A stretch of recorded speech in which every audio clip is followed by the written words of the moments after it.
Hər kəs salamlayıram. Dostlar, bax bu gün ayın 31-idir.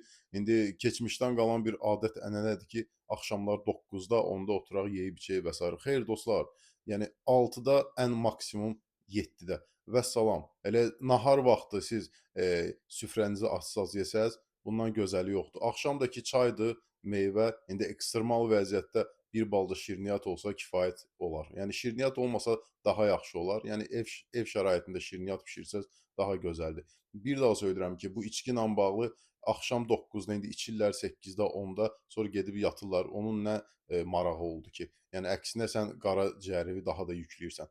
Ən yaxşısı nə istəyirsənsə günorta vaxtı 6-ya kimi tamamla, ondan gözəli yoxdur. Və səhər də ki rahat oyan.